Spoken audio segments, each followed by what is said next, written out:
With Omicron hovering, firms already suffering a cash flow crunch with the economy again in peril. A senior official with the University of the Thai Chamber of Commerce, UTCC, has warned that the loss of small and medium-sized firms by even up to 5% could see millions of more jobs lost, as a survey by the body highlights a growing liquidity crisis on the ground, with businesses struggling to participate in the country's economic recovery. New lockdown may be on the cards. The Omicron virus variant in the last 24 hours has cast uncertainty over what was already a fragile economic recovery in Thailand. The virus, which is reported as highly transmissible, is being detected in more countries worldwide. However, even before this unwelcome and potentially disastrous development, the country's small and medium-sized business sector has been reporting a credit crunch as firms struggle to find cash flow to fund their operations. A business survey of 625 firms by the University of the Thai Chamber of Commerce, UTCC, conducted in mid-November has confirmed a growing liquidity crisis as many businesses struggle with lower profits, customer numbers and rising costs driven by inflationary pressures. An area of key concern for the Thai economy, according to one of the coordinators of this extensive business status survey, is the country's nightlife industry, which has a significant and underestimated impact on the overall foreign tourism sector. Deputy Minister of Public Health, Satit Patutucha, made it clear on Wednesday that any proposed reopening of that industry, scheduled for the 22nd of January 2022, has now been made questionable by the Omicron situation. Minister of Finance Arkham Pate Apasith, speaking on Tuesday, outlined a conservative approach to government support for the economy in 2022 and touted the kingdom's drive to recruit 1 million foreigners to live and work from Thailand as a way forward for the country. Fears over the Omicron virus variant on Wednesday, including bad news from South Africa, are now threatening to overshadow the country's fragile economic recovery effort. A survey in mid-November has shown that this is also threatened, with a severe liquidity or cash flow crisis developing among the kingdom's small and medium-sized business concerns. There are growing concerns about the threat posed by the Omicron variant of the virus, with reports from South Africa in the last 24 hours that hospitalizations in the past few weeks in Gauteng province have spiked by 330%. This has been attributed by South Africa's Health Minister Joe Fowler to the more infectious virus strain. Government intensely monitoring the situation both within and without the kingdom concerning Omicron. On Wednesday, Deputy Minister of Public Health Satit Patutucha explained that the Thai government was intensively monitoring the situation, including up-to-date assessments of events worldwide. He confirmed that the virus has not yet reached Thailand. It is understood that the Prime Minister is being briefed regularly by security agencies and a special team of officials. Particular attention is being paid to the country's poorest borders, which have, in the past, contributed to new outbreaks of the disease. The situation will be monitored closely. Measures will be reviewed based on new information coming in. If the Omicron strain is found in Thailand, the country will have to face another lockdown, Mr. Satit said. It is the Prime Minister's policy and he will make a quick decision as Director of the Centre for COVID-19 Situation Administration, CCSA. Stock exchange plunged on Tuesday. News of rising concern about the Omicron variant caused the Stock Exchange of Thailand, set to plunge by 1.32% on Tuesday, as uncertainty over the economic implications of the new virus strain is being assessed by investors. At the Bank of Thailand, Cheoldi Chayanant, the bank's senior director for corporate communications, noted that the world is responding to this latest virus variant at a quicker pace and that the World Health Organization, WHO, and other scientific bodies could still take weeks to assess the real threat posed by it. In the meantime, the bank would continuously assess the country's fragile economic recovery, which saw consumer confidence in October rise by a slower pace of 1.6% from a 5.6% lift in September. Exports also advanced by 2.2% in September and 1.3% in October. Bank's Monetary Policy Committee in December will appraise the situation after the potential impact of Omicron is better understood in the coming weeks. She indicated that the bank's Monetary Policy Committee would make a clearer assessment of the economy at its December meeting and that the impact of the Omicron variant would be clearer at that point. Arkham Termpatayapasith, the Minister of Finance on Tuesday reaffirmed the government's commitment to pursuing a revitalization of the country's economy, which he said had picked up since the reopening to foreign tourism on the 1st of November. He underlined the importance of getting people in Thailand back to work and the need for people to have confidence again to travel within the kingdom to boost the domestic tourism sector.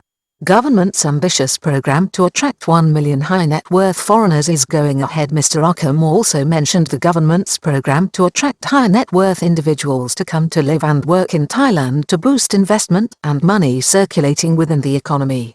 This is believed to be going ahead from the beginning of January 2022. New plan for the Thai economy could see an elite foreign visa scheme generate up to 6% of GDP in September. The government launched a program to offer long-term visas to eligible foreigners who can both contribute to and invest in the country in a move to boost inward investment and tax revenue within the kingdom's economy, suffering not only from the pandemic crisis but a range of other factors that have blighted Thailand's economic performance since 2018. The target of the scheme is to attract over 1 million new foreign residents to Thailand who may, in turn, support up to 6% of the Thai economy. New draft Ministry of Interior regulations approved by the Cabinet in October to allow foreigners to live, work and invest in Thailand. An initial proposal in this regard was agreed upon by the Cabinet in October based on two draft regulations presented by the Interior Ministry in consultation with the Immigration Bureau. One proposal allowed for the upgrade of the Thai privilege card for elite visa holders, which costs from 600,000 to 2 million baht. This allows wealthy foreigners to stay in Thailand for 5 to 20 years while offering a range of privileges and concessionary services under its card scheme operated in conjunction with the Tourism Authority of Thailand. It is understood that the new regulations may also allow elite visa holders to stay in Thailand for work purposes as well as tourism. The new regulations will allow foreign nationals who invest 30 million baht in Thailand to live and work in the country for an extended period under the terms of the Flexible Plus program. The government is also looking at extending the rights of foreigners living in Thailand to own specific property types which are conducive to the program, aiming to attract foreign investors and entrepreneurs of high worth to base themselves permanently here. Economy projected to grow by 4% in 2022. Speaking to a seminar organized by a Thai news agency on Tuesday, Mr. Arkham suggested that exports from the kingdom could increase by up to 17% in 2022, well ahead of the 5% growth being projected by economists. Exports are projected to grow by 12% by 2021. Overall, the Finance Ministry is confident that a growth rate of 4% can be attained for 2022 with rising consumer confidence and a return of the country's valuable foreign tourism industry bolstered by exports. He quoted a figure of 1 trillion baht in targeted supports to the financial system by the government to the economy next year, with 600 billion being pumped in extras state investment and a further 300 billion baht coming through the activities of state enterprises. Government support plans for the economy in 2022, but no mention of significantly higher borrowing. He also told his audience that there was still 250 billion baht to be spent from the second special loan decree passed this year. The minister's package of funding appears to be more conservative than measures outlined in October when the governor of the Bank of Thailand, Sethapat Suthiwartnarupat, endorsed a tentative proposal by the government to borrow more. This followed the decision to extend the public debt ceiling from 60% to 70% of GDP under the State Fiscal and Financial Disciplines Act 2018 in September.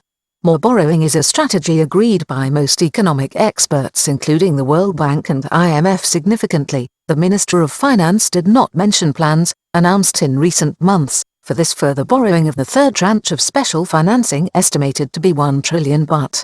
Reports of a severe financial liquidity crunch in the small and medium-sized business sector emerged earlier in November. The finance minister said that 300 billion baht of the second tranche was still available and that the government, overall, would inject 3.7 trillion baht into the economy in 2022, including normal expenditure. Shaky economic recovery as planners target only a 1% gain in 2021 with rising headwinds in Q4. Despite the minister's optimism, however, there are reports that the Thai economy is currently laboring under a shortage of liquidity in the commercial marketplace. There are also concerns being expressed by many small and medium-sized businesses of a lack of access to government funding support and measures. Businesses also experiencing problems sourcing and purchasing raw materials with inflationary pressures. Industry leaders are also pointing to problems in sourcing and purchasing raw materials that have developed, as well as complying with strict laws to prevent the further spread of COVID-19, which, in September, caused a setback to the country's vital manufacturing and export sector, which had been earlier tipped to grow at 17% for 2021. Firms involved in a University of the Thai Chamber of Commerce, UTCC, survey last week reported rising material costs as the inflation factor begins to kick in. Firms are also reporting an inability to raise prices with stiffer competition in the marketplace. This has led to calls for the government to reduce import taxes on materials needed for manufacturing and for capital imports to improve efficiency. Business status survey was conducted in mid-November with 625 firms participating in the nationwide project across Thailand. The business status survey findings were presented by Ms. Saya Winitha Rungroch, an advisor to the University of the Thai Chamber of Commerce, UTCC. The survey was conducted by the UTCC among small and medium-sized business concerns from the 12th to the 17th of November.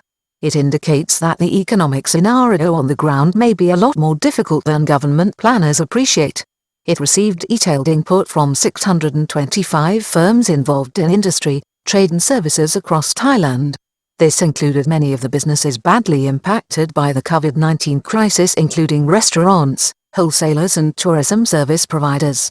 These accounted for between 50 and 70% of participants, while the balance were industrial concerns which have been hit comparatively less by the pandemic despite the challenges faced in September and ongoing measures now being deployed to defeat the disease. Smaller profits, fewer customers, less employment and over 40% saying they were facing closure. The survey reveals the damage inflicted by this pandemic on a large proportion of Thailand's business sector, with 40.1% of respondents stating that their business enterprise will have to close soon. Firms reported an average 18.6% decrease in sales with a 14.9% increase in costs.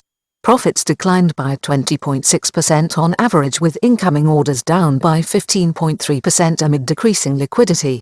Employment has been cut back by 9.8% even after the reopening of the kingdom to tourism and the lifting of lockdown measures and efforts to revive their business concerns. The main problem reported by businesses was a lack of liquidity at this time, with nearly all firms being unable to borrow money to relaunch or recapitalize their operations despite claims by state officials that soft loans are being made available. Most firms have simply given up on such possibilities. Airlines give up on government soft loan hope after securing commercial 4 billion baht loan from Exim Bank in July last year. 7 airlines in Thailand, including Thai Asia, requested 5 billion baht in a government soft loan package. 2 months earlier they had requested 24 billion baht but reduced this after discussions with officials and bankers. Last week, the president of Bangkok Airways, Patapong Prasatong Osath, told the media that, despite a 4 billion baht facility from Exim Bank, Export-Import Bank of Thailand, they had withdrawn their request after being told that such a facility would mean the government may be obliged to provide similar arrangements to all businesses concerned who have been impacted by the pandemic. From the government's explanation, they cannot allocate soft loans to us because it might discriminate against other industries that also suffer from the pandemic. The 4 billion baht loans that Exim Bank has provided to us are ordinary loans with normal interest rates which still require collateral assets, which are not the conditions we requested, Mr. Patapong said. He made it clear that the only option for the firms concerned was to get back to business and trade their way out of the situation. Business survey advisors say liquidity shortage is a big problem and highlight the nightlife sector liquidity is a big and serious problem. The situation is still very fragile. If there is a new wave of outbreaks that need to lock down again, this will increase the risk of closing the business. More than half of SMEs need additional loans, further liquidity, with an average credit line required of 654,924 baht, with business expected to return to normal by the fourth quarter of 2022, Ms. Saya Winnie said this week. She especially urged the government to look again also at the need to refloat the country's nightlife sector, which was a key part of Thailand's economy and particularly important to the foreign tourism industry, which both directly and indirectly, contributes to 20% of the kingdom's normal GDP levels. On Wednesday, Mr. Sathit, the straight-talking Deputy Health Minister, made clear that, right now, the prospects of even the 22nd of January 2022 reopening of this sector were entirely dependent on the Omicron threat. University official warns of the economic impact of losing just 5% of small and medium-sized enterprises, millions of jobs at stake. The president of the Centre for Economic and Business Forecasting at the University of the Thai Chamber of Commerce, Mr. Thanort Phonwichai, estimates that it would cost between 200 billion and 300 billion baht for the government to support viable small businesses with liquidity issues at this time. He thinks it would be a smart move. He points out that it would only take 5% of SME-type concerns to close to lose the 300 billion baht from the economy, together with the loss of between 1 to 2 million jobs. Both Mr. Thanort and Ms. Sayawani agree that a further outbreak and lockdown would be devastating right now for all businesses, and made it clear that they understood the government's overriding priority was preventing such an occurrence by encouraging further vaccine take-up and continued vigilance, as well as the exercise of personal responsibility.